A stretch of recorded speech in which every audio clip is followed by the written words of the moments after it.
मैं हूं किरण और हमारे खास कार्यक्रम सरकारी स्कूलों का रियलिटी चेक में आप सभी का स्वागत है और आपके साथ मैं हूं किरण। हमारे इस कार्यक्रम का उद्देश्य आपको सरकारी स्कूलों की सच्चाई को दिखाना है, जिसके लिए MHY न्यूज की टीम ने ग्राउंड जीरो पर जाकर के सरकारी स्कूलों की असली तस्वीरों को कैमरे में कैद किया और अब वक्त है कि आपको उन तस्वीरों से रूबरू करवाएं हम। तो चलिए शुरू करते हैं। शिक्षा का इंफ्रास्ट्रक्चर और शिक्षा का स्तर बेहतर करने की दिशा में सरकार हर वर्ष करोड़ों रुपए खर्च करती है। बच्चों को अच्छी शिक्षा दी जाए, इस उद्देश्य से हर साल तमाम कदम उठाए जाते हैं, लेकिन धरातल की बात की जाए तो तस्वीरें इसके ठीक उलट नजर आती है। और इसी कड़ी में MHY न्यूज की टीम ने बल्लभगढ़ के राजकीय कन्या आदर्श वरिष्ठ माध्यमिक विद्यालय का रियलिटी चेक किया है, जहां स्कूल में पढ़ने वाले अधिकतर अध्यापकों को स्कूल का नाम के साथ साथ हरियाणा के शिक्षा मंत्री के नाम के बारे में भी कोई जानकारी नहीं है। देखिए हमारी ये खास रिपोर्ट।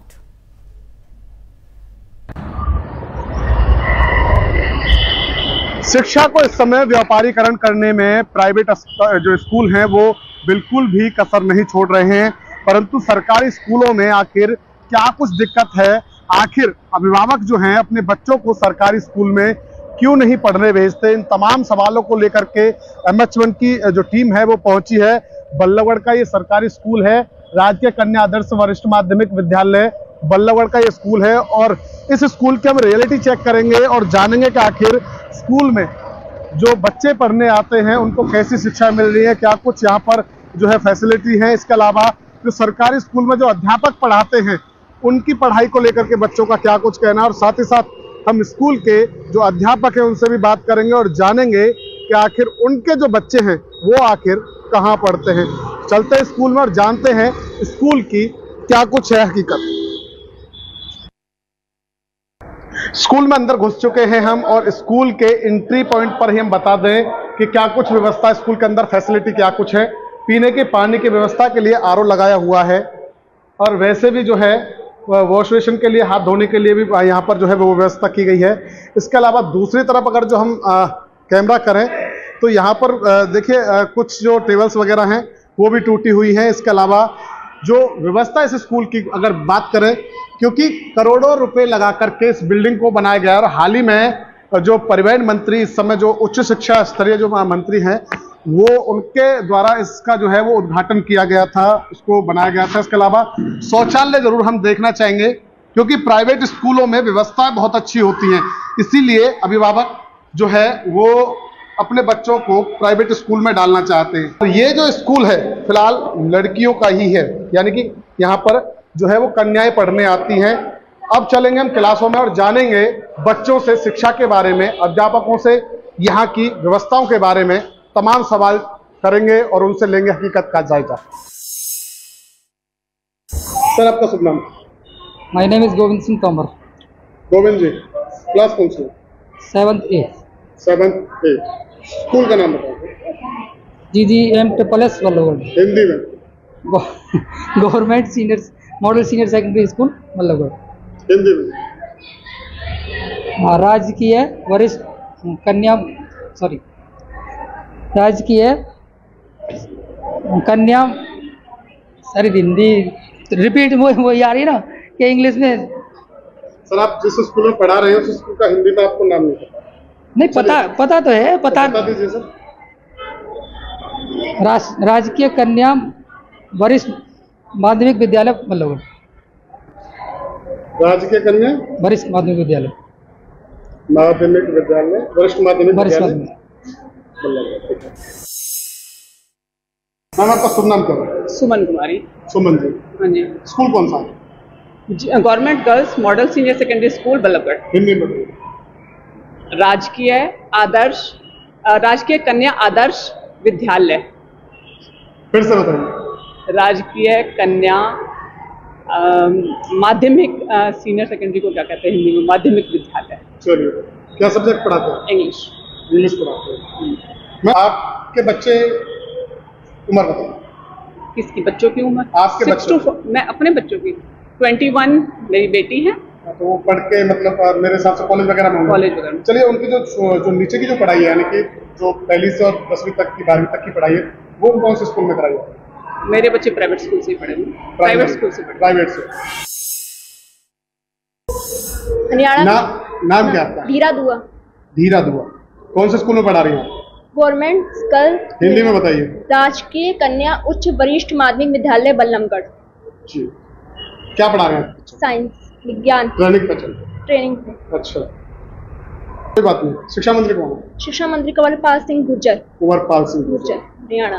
इनसे पहले शिक्षा मंत्री कौन? सर हरियाणा का हमको ज्यादा पता नहीं, हम राजस्थान से। सर आपका शुभ नाम? पवन कुमार सर। पवन कुमार जी, क्या पढ़ाते हैं आप स्कूल में? Sir art and craft. Art and craft. जी सर। कौन सा स्कूल है? Sir government girls model senior secondary school Ballabhgarh. इसे हिंदी में बताइए। राजकीय कन्या विद्यालय वरिष्ठ माध्यमिक विद्यालय। क्या? राजकीय वरिष्ठ माध्यमिक विद्यालय। राजकीय वरिष्ठ माध्यमिक विद्यालय। कन्या कहाँ गई? चलिए छोड़िए, कोई बात नहीं। आप सरकारी स्कूल में पढ़ाते हैं, सवाल समझिए। आप सरकारी स्कूल में बच्चे पढ़ा रहे हैं, आपके बच्चे प्राइवेट स्कूल में पढ़ रहे हैं। सर वो तो पहले एडमिशन कर देता, मैं तो अभी नई जॉब है ना। चलो कोई बात नहीं, मान लिया। तो आपको नहीं लगता कि आप जब सरकारी स्कूल में पढ़ा रहे हैं तो व्यवस्था की ठीक नहीं है? नहीं सर, व्यवस्था से बिल्कुल अच्छी है। हम भी पढ़ा रहे हैं, हम भी सरकारी के ही पढ़े हुए हैं। क्या क्या व्यवस्था इस स्कूल के अंदर है? बच्चे अगर जो पढ़ने आते हैं, क्या क्या व्यवस्था है इस स्कूल के अंदर? नहीं देखिए, व्यवस्था तो सारी है जो बच्चों की, जैसे कि जो बेसिक चीजें हैं कि गवर्नमेंट स्कूल में बच्चे आते हैं गरीब घरों से, एक तो इनकी फीस माफ है, ठीक है। दूसरा, प्राइवेट स्कूलों में क्यों बच्चे जाते हैं? आखिर पैसे वाले बच्चे सरकारी स्कूलों में क्यों नहीं आना चाहते? वजह क्या है? देखिए, मुझे लगता है कि ये जो पेरेंट्स हैं गरीब बच्चे वाले हैं उनके हैं, उनको लगता है कि वहाँ पे जो हाईली क्वालिफाइड हैं टीचर और फीस अच्छा है और एक्स्ट्रा क्लासेस वगैरह भी हैं। और लेकिन मुझे नहीं लगता कि गवर्नमेंट स्कूलों में भी ये है कि हमारी जो डिग्री है, अगर आप देखा जाए, हमारी क्वालिफिकेशन उनसे ज़्यादा बेटर है, क्योंकि हम लोग एक टेस्ट क्वालिफाई करके यहाँ पे आते हैं, तो हम उनसे ज़्यादा बच्चों को पढ़ा सकते हैं। उनसे ज़्यादा क्वालिफाइड हैं जो कि प्राइवेट स्कूलों में पढ़ाते हैं। जी जी। फिर वजह क्या मानते हैं कि सरकारी स्कूलों में बच्चे सिर्फ गरीब घरों से आते हैं और बच्चे प्राइवेट स्कूलों की तरफ रुख क्यों करते हैं? अभिभावक क्यों सरकारी स्कूलों में पढ़ाना नहीं चाहते? देखिए, मुझे लगता है कि ये तो पेरेंट्स अवेयर नहीं है शायद। अच्छा। इस चीज के बारे में ये जरूरी नहीं है कि इस बात को टीचर ही बता पाएगा कि गवर्नमेंट स्कूल में बच्चे क्यों नहीं आ पा रहे। 2 बच्चे हैं। क्या करते हैं फिलहाल? सर मेरा एक बेटा आर्किटेक्ट है और बिटिया जो है लॉ की हुई है। और मेरे बेटे का पढ़ाई की थी तो कौन से गवर्नमेंट स्कूल से थे? नवयुग स्कूल से। जिस तरीके से सरकारी स्कूलों में व्यवस्थाओं की अगर बात करें तो आज MH1 न्यूज की जो टीम है उसने रियलिटी चेक किया, इसके अलावा व्यवस्थाओं का जायजा लिया है, साथ ही साथ बच्चों से बातचीत की है, तो वहां के अध्यापकों से सवाल किए हैं। इस समय जिस स्कूल में हम मौजूद हैं ये बल्लभगढ़ का सरकारी स्कूल है, यानी कि राजकीय कन्या वरिष्ठ माध्यमिक विद्यालय। ये जो स्कूल है, इस स्कूल के अंदर जितने भी अध्यापक हैं उनके मिनिमम जो अध्यापक हैं उनके जो बच्चे हैं अधिकतर प्राइवेट स्कूलों में पढ़ते हैं। और जहाँ तक व्यवस्था की बात की जाए या यहाँ की पढ़ाई की बात की जाए तो अधिकतर जो अध्यापक हैं वो मीडिया के सवालों को देने में असमर्थ रहे हैं। इसके अलावा जो बच्चे हैं वो भी कहीं ना कहीं जो मीडिया के पूछे गए सवाल हैं उन पर जवाब देते हुए असमर्थ नजर आ रहे हैं। इससे साफ जाहिर हो सकता है कि जो लोग सवाल खड़े करते हैं कि सरकारी स्कूलों में पढ़ाई की व्यवस्था ठीक नहीं है, ये वाकई में ही बिल्कुल दुरुस्त है, क्योंकि सरकारी स्कूल के अध्यापक हो या बच्चे हो सही तरीके से सवाल का जवाब नहीं दे सकते। कुछ अध्यापकों को तो अपने स्कूल का नाम तक नहीं पता, तो कहीं बच्चों को अपने स्कूल का नाम नहीं पता। इससे साफ जाहिर होता है कि सरकारी स्कूल में पढ़ाने वाले अध्यापक पूरी तरीके से लापरवाह हैं और पूरी तरीके से बेफिक्र हैं, क्योंकि सरकारी नौकरी है जनाब, तनख्वाह तो मिलनी है, पढ़ाई करके क्या होगा। तो अब देखना ये होगा कि व्यवस्थाओं में आखिर कैसे सुधार होता है, किस तरीके से सरकार प्रशासन इस पर नकेल लगाता है, क्योंकि जिस तरीके से अगर व्यवस्थाओं को नहीं सुधारा गया तो आने वाले समय में सरकारी स्कूलों के जो हालात हैं वो और ज्यादा खराब हो सकते हैं। फरीदाबाद से MH1 प्राइम के लिए मुकेश राजपूत। अब हम दिल्ली से सटे साइबर सिटी गुरुग्राम, वहां पर जो सरकारी स्कूल है उसकी तस्वीर दिखाएंगे, जहां MH1 न्यूज की टीम ने इस स्कूल का रियलिटी चेक किया है, जिसमें स्कूल में तैनात टीचर से पहले स्कूल के हालातों के बारे में चर्चा की गई और फिर शिक्षा के स्तर पर चर्चा की गई। तो टीचर्स ने बताया कि सरकारी स्कूलों के अध्यापक बेहद ही क्वालिफाइड है, लेकिन बावजूद इसके सरकारी स्कूलों से अभिभावकों ने किनारा करना शुरू कर दिया है। आखिर ऐसा क्यों हो रहा है, देखिए इस रिपोर्ट में। जब सरकारी स्कूल के टीचर्स के बच्चे ही निजी स्कूल में पढ़ेंगे तो कैसे सुधरेगी सरकारी स्कूलों में शिक्षा की हालत। जी हां, MH1 न्यूज की टीम ने गुरुग्राम के स्कूलों का रियलिटी चेक किया, जिसमें स्कूल में तैनात टीचर से पहले स्कूल के हालातों के बारे में चर्चा की गई और फिर शिक्षा के स्तर पर चर्चा हुई। तो टीचर्स ने बताया कि सरकारी स्कूलों के अध्यापक बेहद ही क्वालिफाइड हैं, लेकिन बावजूद इसके सरकारी स्कूलों से अभिभावकों ने किनारा करना शुरू कर दिया है। फिलहाल गुरुग्राम के स्कूलों में निम्न स्तर और मजदूर क्लास के बच्चे ही पढ़ रहे हैं, जिन्हें स्कूल तक लाना और उन्हें शिक्षित करना ही चुनौती बनता जा रहा है।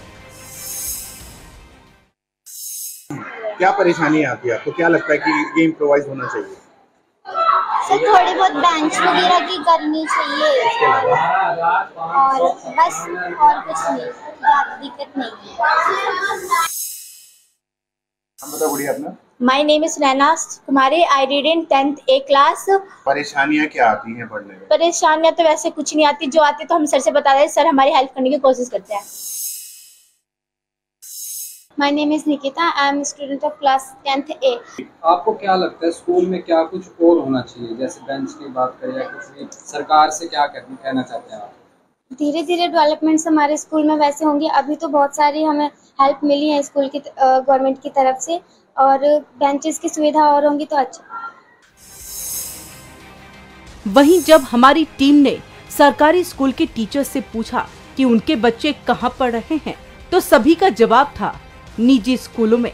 और जब इसी को लेकर फिर टीचर से सवाल किया गया तो सबका कहना है कि निजी स्कूलों की तरह अगर सरकारी स्कूलों की बिल्डिंग और बाकी स्ट्रक्चर को अपडेट किया जाता तो उन्हें भी अपने बच्चे सरकारी स्कूलों में पढ़ाने से गुरेज नहीं था। सरकार को सरकारी स्कूलों को अपडेट करने की जरूरत है, लेकिन कोई इसे करने में दिलचस्पी नहीं दिखा रहा, जिसके चलते सरकारी स्कूलों से अभिभावकों ने किनारा करना शुरू कर दिया है। नाम बताइए मैम अपना। दयावती। कब से स्कूल में है? 2019। अच्छा, 2-3 साल हो गए आपको यहाँ पढ़ा। क्या सब्जेक्ट? संस्कृत। संस्कृत पढ़ाते हैं। परेशानियाँ क्या आती हैं मैम पढ़ाने में? कोई परेशानी नहीं। आप जो यहाँ पे जो टीचर्स हैं, आप समझती हैं वो हाईली क्वालिफाइड हैं? बिल्कुल जी बिल्कुल। जितने भी टीचर्स यहाँ पढ़ाते हैं मेरे हिसाब से तो सारे ही हैं। आपके कितने बच्चे हैं? 2। कहाँ पढ़ते हैं? जॉब करती है बेटी तो। अच्छा। और बेटे की भी मास्टर्स कंप्लीट होने वाली है। तो वो कहाँ सरकारी स्कूल से पढ़े? नहीं सर जी। Myself Sangeeta, TGT English. मैं सोना में रहती हूँ सर। आपके बच्चे? I have 2 daughters। अच्छा, वो कहाँ पढ़ते हैं? My 1 daughter is studying in lady Florence convent school, Sohna. आपने अपने बच्चों को सरकारी स्कूल में एडमिशन क्यों नहीं कराया? देखिए, सरकारी स्कूल में एडमिशन हम करवा सकते हैं। मुझे नहीं लगता कि पढ़ाई के लेवल को अगर हम देखें तो सरकारी स्कूल में कोई कमी है, लेकिन थोड़ा सा मुझे लगता है कि एक तो इंफ्रास्ट्रक्चर का मुझे लगता है कि थोड़ा सा इशू है सरकारी स्कूल्स में। बाकी मुझे नहीं लगता कि स्टडी को लेकर के कोई इशू है, क्योंकि क्वालिफाइड टीचर्स होते हैं सरकारी स्कूल में, पढ़ाई भी अच्छे से होती है। तो मुझे लगता है थोड़ा सा इंफ्रास्ट्रक्चर को लेके हम सोच लेते हैं कि हम अपने बच्चों को प्राइवेट स्कूल्स में भेजें। गवर्नमेंट से क्या अपील करती है कि क्या कुछ होना चाहिए, जैसे आप जैसे टीचर अपने बच्चों को सरकारी स्कूल में पढ़ाएं?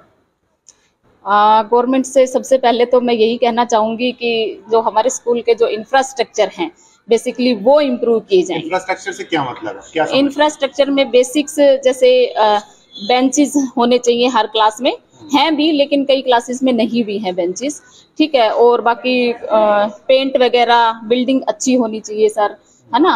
और जैसे हर एक स्कूल में जैसे RO की फैसिलिटी होनी चाहिए, तो इस टाइप की जो बेसिक नीड्स हैं बच्चे की वही होनी चाहिए सर। प्रेम सागर जी, कितने साल से स्कूल में पढ़ा रहे हैं? यहाँ तो आए हुए मुझे 7 महीने हुए लगभग। अपने बच्चों को सरकारी स्कूल में नहीं डाला, क्यों, क्या कारण है? सरकारी स्कूल में नहीं डालने का कारण सिर्फ ये रहता है कि सरकारी टीचर्स को अपनी टीचिंग के अलावा और बहुत सारी एक्टिविटीज़ हैं जो करनी पड़ती हैं, जिससे वो रेगुलर क्लास टीचर उसका कंसंट्रेट होकर वो क्लास में पढ़ा नहीं सकता। दरअसल राजधानी दिल्ली के मुख्यमंत्री ने दिल्ली के सरकारी स्कूलों की बिल्डिंग को अपडेट किया, व्यवस्थाओं को अपडेट किया, तो दिल्ली के अभिभावकों ने अपने बच्चों को सरकारी स्कूलों में फिर से एडमिशन करवाना शुरू कर दिया। दिल्ली के सरकारी स्कूलों के अपग्रेडेशन के बाद स्कूलों का रिजल्ट भी निजी स्कूलों के बराबर आने लगा है। ऐसे में मांग दिल्ली से सटे हरियाणा में भी उठने लगी है कि हरियाणा के स्कूलों को अपडेट किया जाए, जिससे ग्रामीण इलाकों और शहरी इलाकों में निजी स्कूलों में बेतरतीब तरीके से वसूली की जा रही फीस पर रोक लगाई जा सके और बच्चों के भविष्य को सुरक्षित किया जा सके। MH1 न्यूज के लिए गुरुग्राम से नीरज वशिष्ठ की रिपोर्ट।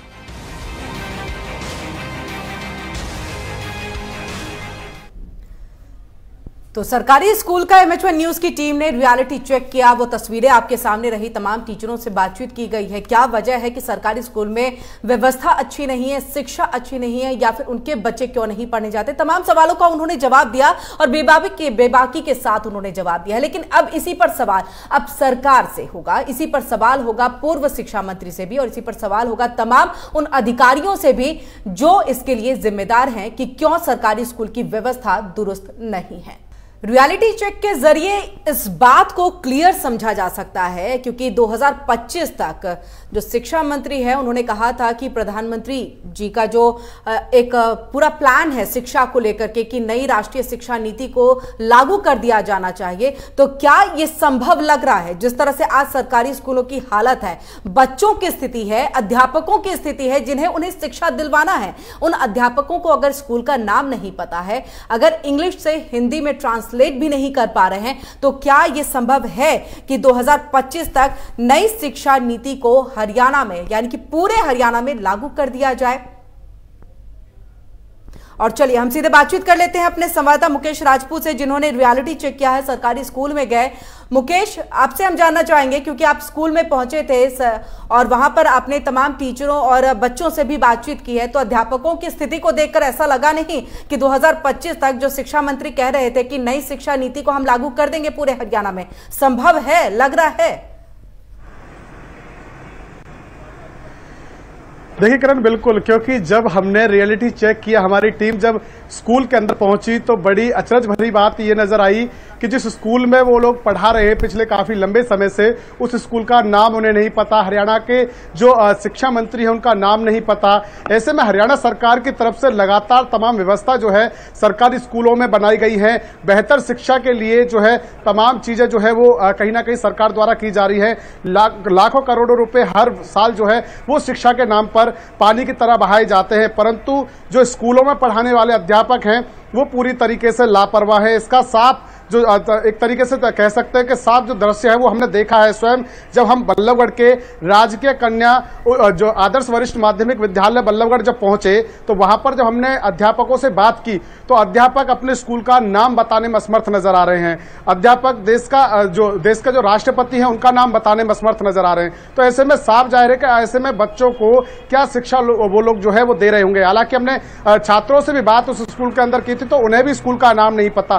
पूरी तरीके से जो सरकारी जो अध्यापक है वो लापरवाह है। वो सिर्फ और सिर्फ क्योंकि उनके खुद के जो बच्चे हैं वो कब जाकर के स्कूल में पढ़ाते, क्योंकि उनके जो खुद के जो बच्चे हैं वो भी प्राइवेट स्कूलों पर निर्भर है, प्राइवेट स्कूलों में पढ़ रहे हैं। तो ऐसे में सरकारी स्कूलों की व्यवस्था कैसे ठीक हो? इसीलिए जो सरकारी स्कूल के अध्यापक हैं वो भी पूरी तरीके से लापरवाह है। उन्हें पता है कि उनको 1 तारीख को तनख्वाह मिलनी है और उनकी तनख्वाह भी लाखों रुपए में है। तो ऐसे में पूरी तरीके से कहा जा सकता है कि 2025 में जिस तरीके की शिक्षा नीति जो है प्रदेश के जो शिक्षा मंत्री बनाना चाह रहे हैं, उनके अध्यापकों को उनके प्रदेश के जो शिक्षा मंत्री उनका नाम तक नहीं पता। इससे साफ जाहिर है कि कैसी शिक्षा नीति जो है वो यहाँ पर बन पाएगी। तो मुकेश, इससे एक साफ जाहिर है या ये मान करके चलें कि जो सक्षम नहीं है अभिभावक कि अपने बच्चों को प्राइवेट स्कूल में डाल करके वहां एडमिशन करा करके 25 से 30 हजार रुपए का फीस दे करके उनके भविष्य को संवार सके, सरकारी स्कूलों पर यह निर्भरता उनकी सही नहीं है, भविष्य संवरेगा नहीं, ये मान ले हम अब सीधे।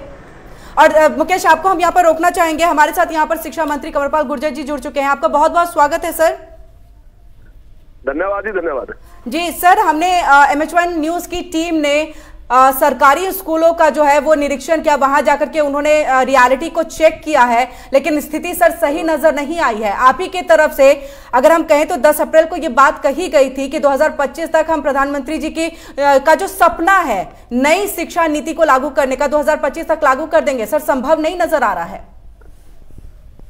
नहीं, देखिए, हमने माननीय प्रधानमंत्री जी ने कहा था कि 2030 तक नई शिक्षा नीति को लागू करना, जी, और सभी का टारगेट 2030 ही है, लेकिन माननीय मुख्यमंत्री जी ने कहा कि हम 2025 तक इसको लागू करेंगे। जी सर।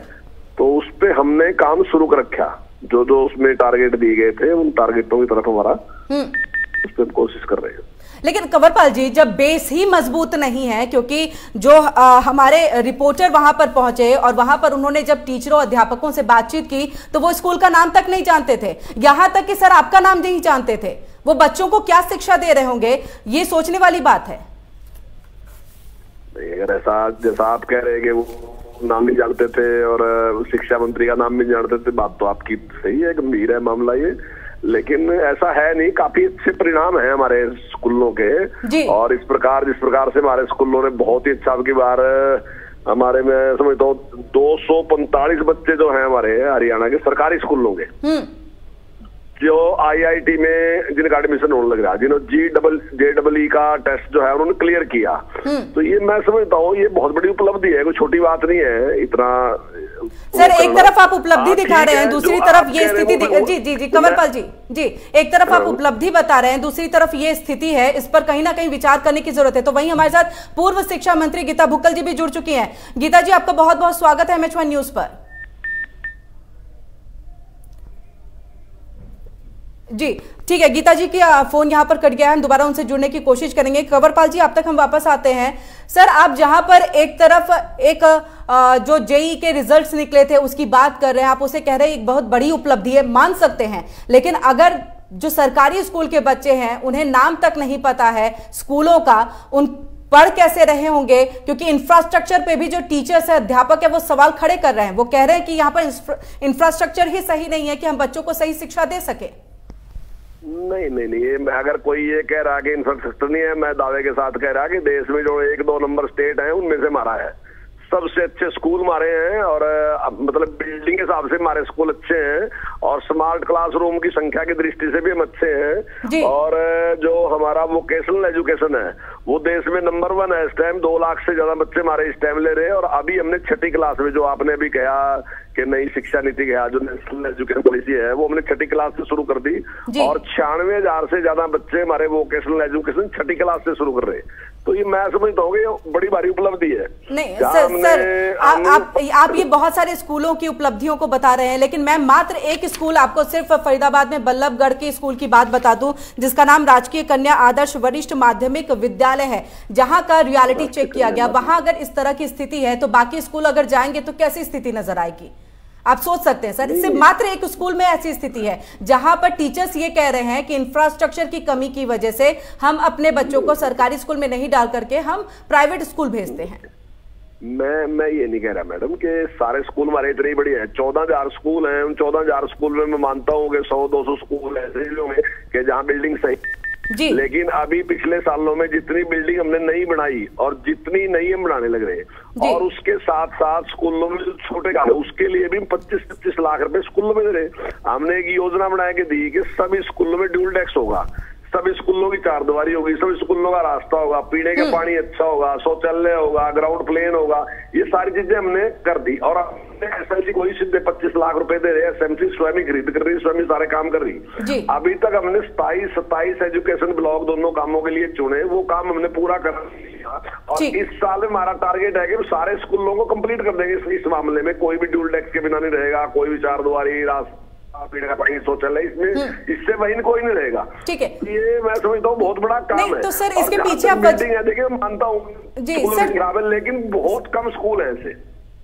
जी, तो सर ये सवाल फिर भी उठ रहा है ना सर, कि अगर इतनी बेहतरी सरकारी स्कूल में हो रही है तो उसके बावजूद भी टीचर्स के बच्चे जो है वो प्राइवेट स्कूल क्यों जा रहे हैं? उनको तो चाहिए, क्योंकि वो तो देख रहे हैं कि हाँ स्कूलों की स्थिति अच्छी हो रही है, सरकार की तरफ से, शिक्षा मंत्री की तरफ से काम हो रहा है, हमें अपने बच्चों को भी यही पढ़ाना चाहिए, फीस भी कम है, क्यों वो हजारों की फीस देकर के बच्चों को वहां भेज रहे हैं? सवाल खड़े हो रहे हैं सर। देखिए, परिवर्तन तो होने लग रहा, लेकिन ये जो दूसरा परिवर्तन होया ना, सरकारी से प्राइवेट में जाने वाला परिवर्तन होया, इसमें भी टाइम लगा। और अब अगर प्राइवेट से सरकारी में आएगा तो इसमें भी टाइम लगेगा। अगर आप ये सोचो कि मैं एक टाइम में इसको सारे को चेंज कर दूं, नहीं, लेकिन मैं दावे के साथ कह रहा कि आने वाले टाइम में ये चेंज आएगा कि लोग प्राइवेट स्कूल छोड़ के सरकारी में आएंगे। मैं अभी की आपको जगाधरी की बात बता रहा, एक बहुत ही अच्छा पढ़ा लिखा इंजीनियर है लड़का, और उसकी पत्नी डॉक्टर है। वो पति पत्नी मेरे पास ही आगे भाई आप मेरे बच्चे की कोचिंग इसमें करवा दो जो आपका सुपर 100 है। मैंने कहा प्राइवेट बच्चे की तो मैं नहीं करा सकता, इसमें तो सरकारी की करा सकूं। तो मैं ये नहीं कह रहा कि वो करा है, मैं ये कह रहा कि रुझान इस लेवल के लोगों का भी रुझान बढ़ा कि भाई इतनी बड़ी मात्रा में इनके IIT में बच्चे जा रहे, तो ये कोई छोटी उपलब्धि नहीं है। तो ऐसे कुछ काम होंगे तो निश्चित तौर से उस टाइम में परिवर्तन आएगा। जी सर, टाइम तो मैं नहीं कह सकता कि मैं अगले साल ही सारा पलट दूंगा, इसको सारे को बदल दूंगा, मैं ऐसा नहीं कह रहा मैं। लेकिन धीरे धीरे एक विश्वास जगेगा, जो विश्वास खत्म हो गया था सरकारी स्कूल से ना जी, उसको जगाने में टाइम तो लगेगा। ठीक है, पूर्व शिक्षा मंत्री गीता बुक्कल जी भी हमारे साथ जुड़ी हुई हैं। गीता जी, आपका बहुत बहुत स्वागत है MH1 न्यूज पर। जी धन्यवाद। जी मैम, आपने यहाँ पर कंवरपाल गुर्जर जी को सुना होगा, शिक्षा मंत्री, और उन्होंने सीधे तौर पे कहा है कि रातों रात परिवर्तन नहीं होता है, वक्त कुछ लगता है। जो हमने रियलिटी चेक किया है उसमें हमने अध्यापकों की हालत को भी देखा, बच्चों की स्थिति को भी देखा है। अगर स्कूल के नाम से लेकर के, शिक्षा मंत्री के नाम से लेकर के राष्ट्रपति का नाम पूछा जा रहा है तो वो भी नहीं बता पा रहे हैं। जी देखिए, ऐसा है आज के समय में हरियाणा प्रदेश की शिक्षा प्रणाली पर जो है बहुत बड़ा एक प्रश्न चिन्ह लग रहा है, क्योंकि समझ नहीं आ पा रहा है कि न्यू एजुकेशन पॉलिसी 2030 को लागू करना चाह रहे हैं कि शिक्षा को लागू करना चाह रहे हैं, या सरकारी स्कूलों को बंद करके को बंद करने का प्रयास किया जा रहा है। ज्यादातर स्कूलों को जो हमारे भिवानी बोर्ड से एफिलेटेड स्कूल थे उनको डिसएफिलेट करके CBSE से किया जा रहा है, और जो है उनका नॉमेनक्लेचर चेंज कर रखा जा रहा है। एजुकेशनली बैकवर्ड ब्लॉक में जो आरोही मॉडल स्कूल थे, नंबर 1 हमारे आया करते, उनके टीचर्स के कोई रूल नहीं बनाए, उनकी कोई भर्ती नहीं की। और शिक्षा मंत्री जी को सुन रही थी भर्तियों को लेकर, हरियाणा कौशल विकास निगम के तहत आप टेम्परेरी कॉन्ट्रैक्ट में तो भर्ती कर रहे हैं। आज फिर से जो PGT की भर्ती 2019 से जो लटकी हुई थी, दोबारा से फिर से कहा गया है कि उसका एडवर्टीजमेंट जो है दोबारा लगाएंगे। जब बच्चों को टीचर्स ही अवेलेबल नहीं है और आप सरकारी स्कूलों को बंद करके प्राइवेटाइजेशन की तरफ जोर लगा रहे, तो शिक्षा सिस्टम कैसे सुधरेगा?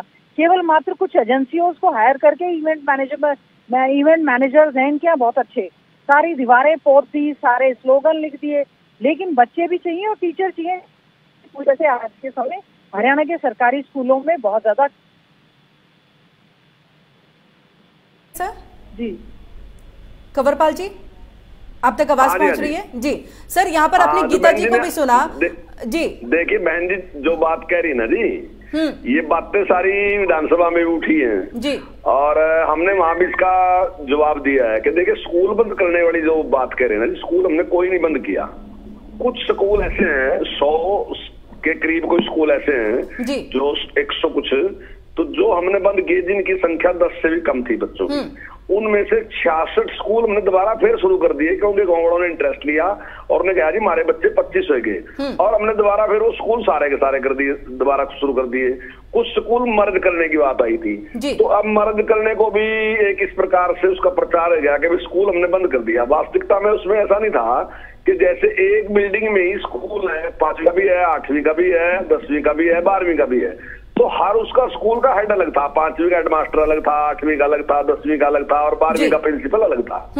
हमने क्या किया कि उस बिल्डिंग में जो प्रिंसिपल है +2 का जो प्रिंसिपल है, वो प्रिंसिपल ही सारे का हेड, अलग अलग हेड नहीं होंगे, तो उससे वो गिनती में स्कूल की संख्या कम होगी, लेकिन प्रैक्टिकल संख्या कम नहीं, प्रैक्टिकल तो वैसा का वैसे ही है। सिर्फ हेड चेंज किया हमने, जो सारे का हेड है वही उसको हमने हेड मान लिया, बाकी को ऐड नहीं मानना, उसमें इतना बड़ा परिवर्तन नहीं किया। लेकिन कंवरपाल जी सवाल तो ये खड़ा हो रहा है ना कि इस हालात में पहुंचे ही क्यों, क्योंकि स्कूल को मर्ज करने की जरूरत पड़ी, क्योंकि आपने कहा कि 135 ब्लॉक में, राज्य की जो 135 ब्लॉक है वहां 2-2 स्कूल यानी कि तकरीबन 270 स्कूल जो है वो नई शिक्षा नीति के तहत खोले जाएंगे। ठीक है, अगर आप एक तरफ मर्ज कर रहे हैं, दूसरी तरफ नए स्कूल को खोल रहे हैं, स्थिति तो वही रहेगी ना कि टीचर्स की कमी है, बच्चों की कमी है। उसमें मैं क्लियर कर देता हूँ, जो नए स्कूल हैं, नए स्कूल का मतलब उसमें स्कूल नए नहीं खोलते, स्कूल तो वही के वही रहेंगे जैसे स्कूल हैं, लेकिन उन्हें जो केंद्र सरकार ने PM श्री के नाम से स्कूल खोले, जैसे बहन जी अभी कह रही थी कि भाई हमारे टाइम में जो थे आरोही स्कूल थे, बाकी अच्छे स्कूल है आरोही, इसमें कोई दो राय नहीं है। उस टाइम की सरकार ने अच्छा प्रयास किया, अच्छा काम किया, आरोही स्कूल मैं नहीं कह रहा उसकी आलोचना कर रहा, लेकिन इसी प्रकार से PM श्री से खोल रहे हैं, तो हर ब्लॉक में हम 2 स्कूल खोल रहे उसमें तो जो उसकी गाइडलाइन सेंटर देगा हमें, उस गाइडलाइन के अनुसार, जैसे हमें संस्कृत मॉडल स्कूल खोले तो पहली सरकार जो हमारे से थी उसने 22 स्कूल खोले थे, हर जिले में एक। जैसे उन्होंने आरोही खोले ऐसे ही उन्होंने संस्कृति मॉडल भी खोले थे, लेकिन हमने संख्या बढ़ा के 116 और बढ़ा दी, अब 138 है। यानी कि हमने उसको कई गुना बढ़ा दिया। जैसा बहन जी ने आरोही कहा तो वो वाकई सफल स्कूल है। तो ऐसे ही अब पीएमसीडी के नाम से है कि नाम बदल गया, ठीक है, उसका नया नाम है, तो हर ब्लॉक में 2 स्कूल हम खोल रहे हैं।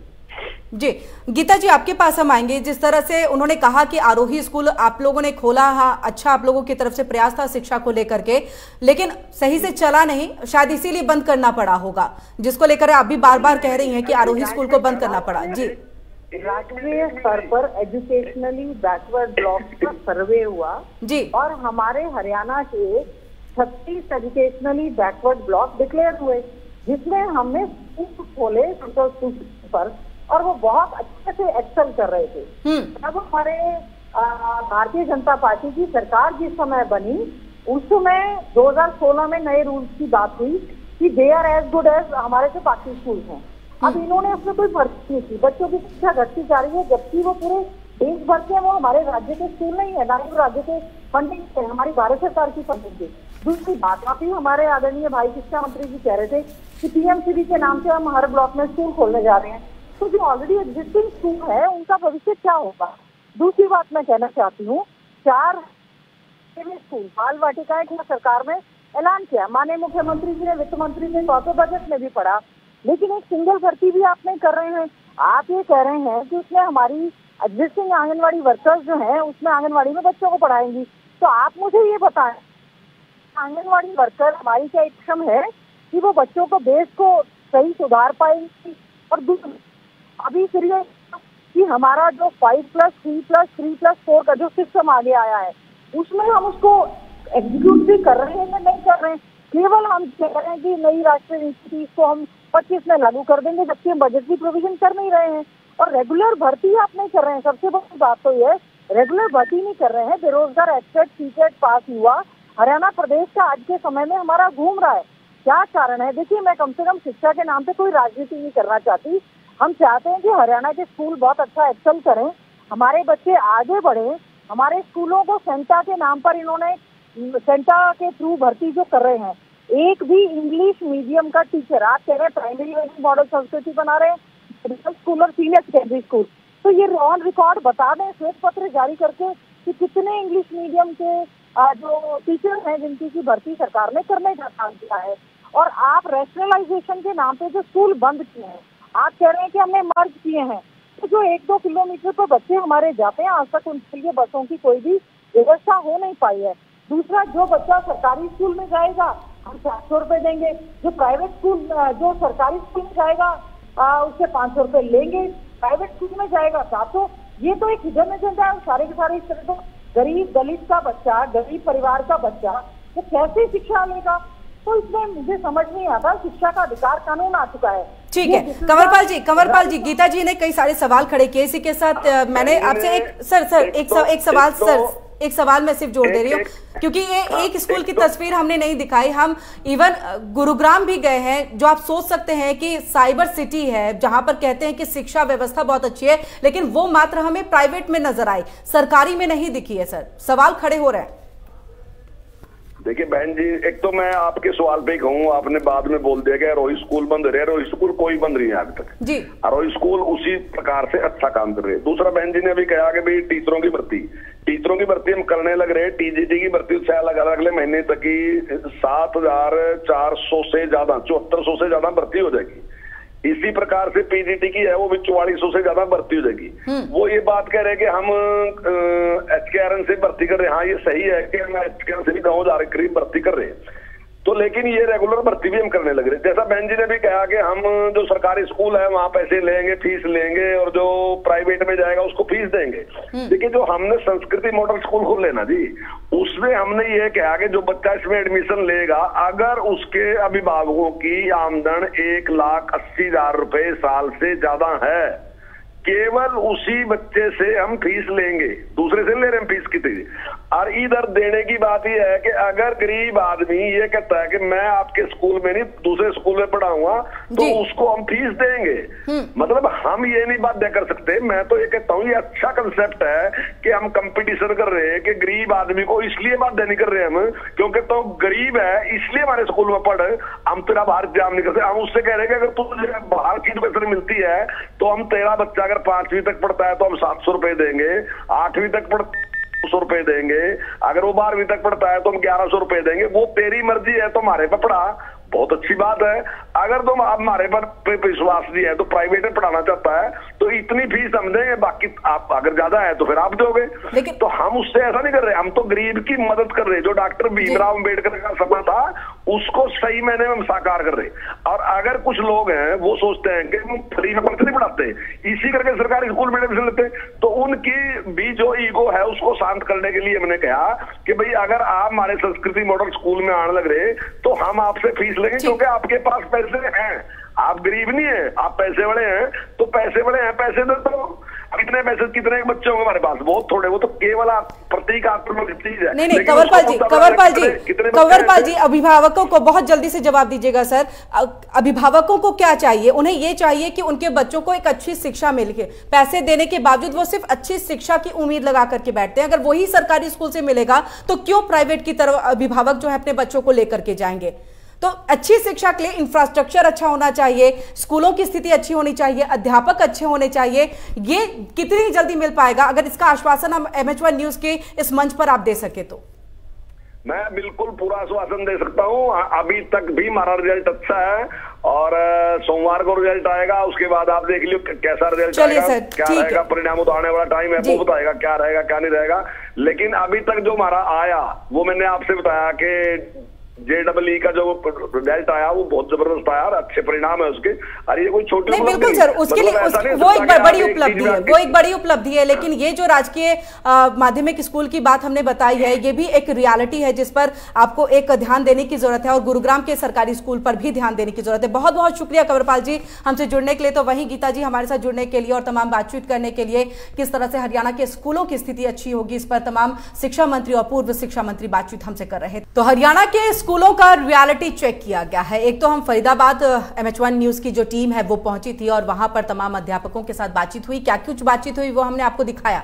इसके साथ गुरुग्राम में भी हमारे संवाददाता नीरज वशिष्ठ पहुंचे हुए थे, वहां पर भी उन्होंने अध्यापकों के साथ बातचीत की है और उनसे जानने की कोशिश की कि आखिरकार ऐसी क्या स्थिति बन जाती है कि उनके खुद के बच्चे जो हैं वो सरकारी स्कूल में नहीं पढ़ते हैं या उनको वो नहीं पढ़ाना चाहते हैं। तो पहले तो उन्होंने इंफ्रास्ट्रक्चर को लेकर के बात की कि स्थिति को सुधारने की जरूरत है, क्योंकि अब जैसे क्योंकि न्यू एजुकेशन पॉलिसी की बात यहां पर प्रधानमंत्री करते हैं, जिसकी बात शिक्षा मंत्री भी कर रहे थे। उन्होंने कहा कि न्यू एजुकेशन पॉलिसी को हमें लेकर के आना है, लेकिन अगर इंफ्रास्ट्रक्चर अच्छा नहीं होगा तो न्यू एजुकेशन पॉलिसी को लागू करना मुश्किल नजर आता है, जिसकी बात अध्यापक भी करते हुए दिखे कि यहां पर इंफ्रास्ट्रक्चर एटलीस्ट अब बेसिक ही जो है जरूरत की चीजें उसको जरूर पूरा करिए। इन सबके बीच में एक अध्यापक ने सीधे कहा कि जो अदर कार्यक्रम होते हैं उसमें टीचरों को लगा दिया जाता है, तो इसको लेकर के भी एक सवाल खड़े होते हैं। आपको बता दें कि इस खास कार्यक्रम में फिलहाल के लिए इतना ही, जिसमें स्कूलों का रियलिटी चेक हमने किया है। कल फिर हाजिर होंगे कुछ इसी तरह से नए मुद्दे को लेकर के। फिलहाल मुझे आज्ञा दीजिए, नमस्कार।